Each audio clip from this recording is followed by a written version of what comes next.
असल में मतलब क्या होता है? या जब कोई टीम मिलकर कुछ कमाल कर देती है तो उस कामयाबी के पीछे का वो जादू क्या है? ये सिर्फ शब्द नहीं है, ये हमारी रोजमर्रा की जिंदगी और कामयाबी से जुड़े हैं। तो चलिए आज मिलकर शक्ति और टीम वर्क के उन रहस्यों को खोलते हैं जो अक्सर हमारी नजरों से छिपे रहते हैं। तो आज हम क्या क्या जानने वाले हैं? सबसे पहले हम शक्ति के असली मतलब को समझेंगे। फिर देखेंगे कि क्यों एक अकेला इंसान, चाहे वो कितना भी ताकतवर क्यों ना हो, सब कुछ नहीं कर सकता। इसके बाद हम टीम की दुनिया में जाएंगे, समझेंगे कि वो काम कैसे करती हैं और जानेंगे कि एक अच्छा लीडर शक्ति का इस्तेमाल कैसे करता है। और आखिर में हम उस जादुई पल की बात करेंगे जब एक टीम अपनी सोच से भी ज्यादा हासिल कर लेती है। तो चलिए सबसे पहले इसी सवाल से शुरू करते हैं। ये शक्ति, ये पावर आखिर है क्या? ये शब्द जितना आम लगता है ना, इसका मतलब उतना ही गहरा और कई परतों वाला है।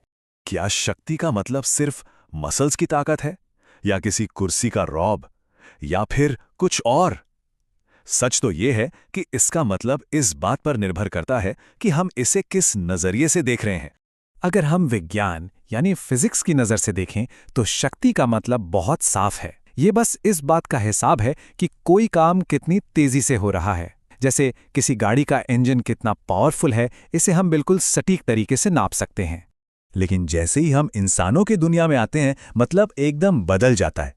यहां शक्ति का अर्थ है दूसरों को प्रभावित करने की, उनसे काम करवाने की क्षमता। सोचिए एक मैनेजर के बारे में जो अपनी टीम को एक मुश्किल प्रोजेक्ट पूरा करने के लिए मना लेता है। यही है सामाजिक शक्ति। और हां, एक तीसरा मतलब भी है जो हम सब हर रोज महसूस करते हैं। ये हमारी अपनी अंदर की ऊर्जा है। वो शारीरिक और मानसिक जोर जो हम किसी भारी चीज को उठाने या किसी मुश्किल सवाल को सुलझाने में लगाते हैं, ये हमारी अपनी भीतरी शक्ति है। तो हमने शक्ति के 3 अलग-अलग चेहरे देखे, लेकिन चाहे कोई कितना भी शक्तिशाली क्यों ना हो, एक सीमा तो होती ही है। चलिए देखते हैं कि क्यों एक अकेला व्यक्ति हमेशा काफी नहीं होता। ये बात एकदम सही है। कोई भी अकेला इंसान पहाड़ नहीं हिला सकता। जैसे हमारे शरीर को मजबूती से खड़े रहने के लिए रीढ़ की हड्डी की जरूरत है, ठीक उसी तरह किसी भी बड़े सपने को, किसी भी बड़े काम को पूरा करने के लिए एक मजबूत टीम की जरूरत होती है। तो अगर एक व्यक्ति की शक्ति की एक सीमा है, तो इसका हल क्या है? जवाब बिल्कुल सीधा है, टीम। तो चलिए अब सामूहिक शक्ति की इस कमाल की दुनिया को समझते हैं। तो टीम आखिर होती क्या है? ये सिर्फ कुछ लोगों का एक जगह इकट्ठा होना नहीं है। एक असली टीम तब बनती है जब लोग एक दूसरे पर निर्भर होते हैं, जब उनका लक्ष्य एक होता है और जब वो अपने अलग-अलग हुनर को मिलाते हैं। सबसे जरूरी बात है एक साझा मकसद और एक दूसरे पर भरोसा।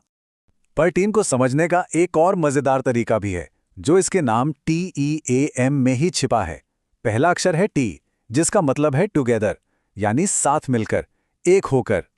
फिर आता है E, यानी एवरीबॉडी, मतलब हर कोई, टीम का हर एक सदस्य, कोई भी पीछे नहीं छूटता। इसके बाद है A, जिसका मतलब है अचीव्स, यानी कुछ हासिल करना, अपनी मंजिल तक पहुंचना। और आखिर में M, मतलब मनी, यानी पैसा या फिर कोई भी नतीजा, कोई भी फायदा। तो जब सब साथ मिलकर कुछ हासिल करते हैं तो उसका नतीजा सबके लिए फायदेमंद होता है ना टीम वर्क की ताकत का एक सीधा साधा हिसाब? तो ये तो साफ है कि सिर्फ कुछ लोगों को एक कमरे में बैठा देने से टीम नहीं बन जाती, है ना? असली जादू तो टीम वर्क में है। तो वो कौन सी चीज है जो एक आम से ग्रुप को एक जबरदस्त टीम में बदल देती है? आइए जानते हैं। एक बेहतरीन टीम बनाने के लिए कुछ चीजें बहुत जरूरी हैं। सबसे पहले सदस्यों के बीच एक मजबूत जुड़ाव होना चाहिए। दूसरा, एकदम खुली और साफ बातचीत, कोई कंफ्यूजन नहीं। तीसरा, एक ऐसा लक्ष्य है जो सबका हो, जिसे हर कोई पाना चाहता हो। और आखिर में हर सदस्य की जिम्मेदारी और जवाबदेही। जीते तो सब साथ और सीखे तो भी सब साथ। हाँ, पर टीम वर्क हमेशा आसान नहीं होता। इसके फायदे तो बहुत हैं, जैसे नए नए आइडियाज आना और हौसला बढ़ना। लेकिन इसके कुछ खतरे भी हैं। एक है सोशल लोफिंग, मतलब जब ग्रुप में कुछ लोग ये सोचकर कम काम करते हैं कि चलो कोई और तो कर ही लेगा। और दूसरा है ग्रुप थिंक, जहां सब लोग एक दूसरे से सहमत होने के चक्कर में अपनी अलग राय नहीं रखते, भले ही वो सही क्यों ना हो। चलिए अब वापस शक्ति पर आते हैं, लेकिन इस बार एक टीम के अंदर। जब एक लीडर टीम को चलाता है तो उसकी शक्ति का मतलब क्या होता है? क्या ये सिर्फ हुक्म चलाना है या कुछ और भी? ये स्लाइड बहुत काम की है। ये हमें शक्ति, अधिकार और नेतृत्व के बीच का फर्क बताती है। सोचिए, अधिकार पद से मिलता है, जैसे एक बॉस जो किसी को काम करने के लिए कहता है। शक्ति किसी को भी प्रभावित करने की क्षमता है, लेकिन नेतृत्व वो कमाया जाता है। ये तब होता है जब लोग किसी की बात इसलिए मानते हैं क्योंकि वो उस पर भरोसा करते हैं, उससे प्रेरणा लेते हैं, इसलिए नहीं कि उन्हें माननी पड़ रही है। तो एक लीडर को ये शक्ति मिलती कहां से है? इसके 5 मुख्य तरीके हैं।